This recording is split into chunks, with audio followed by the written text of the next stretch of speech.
Okay, let's start. This video is about how to recognize fake news. Um,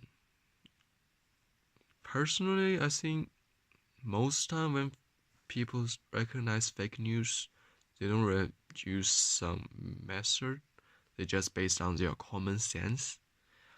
Like if I see one day I see just someone say, like Trump just jumped out of the Trump building and die. He just suicide. Okay, it's not appropriate example, but if people see this happen, no one will believe it. We can know it's a fake news.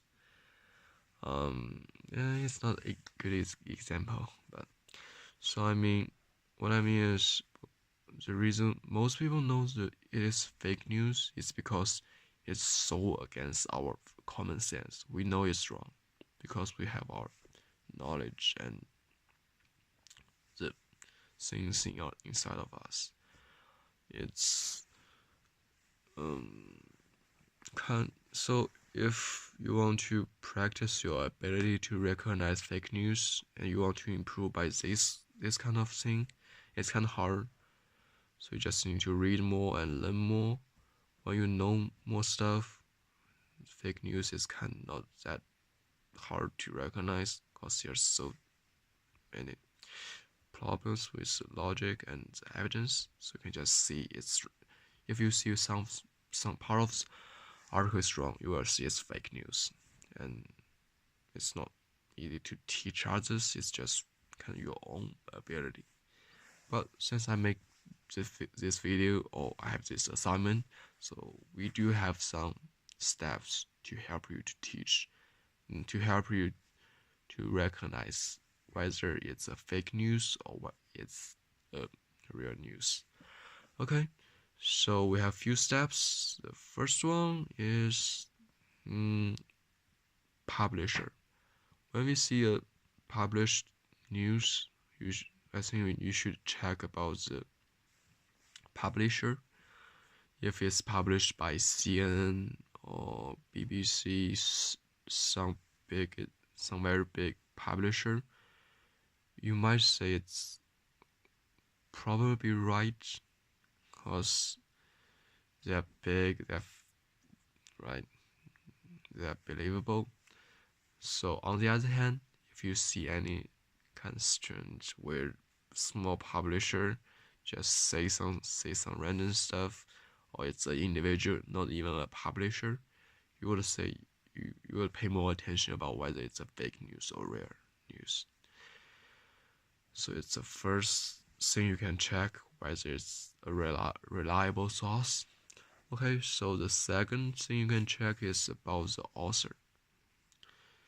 So we don't think about individual publisher. So let's talk about it's from a big publisher like CNN or BBC like that.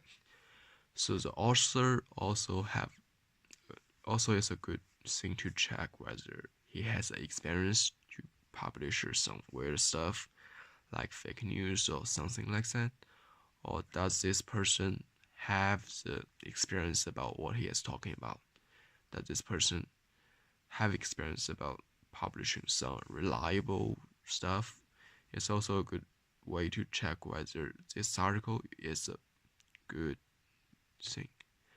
Okay, so the third step you can use is to check the content of this news to see whether there's a lot of evidence like data or examples, something like that.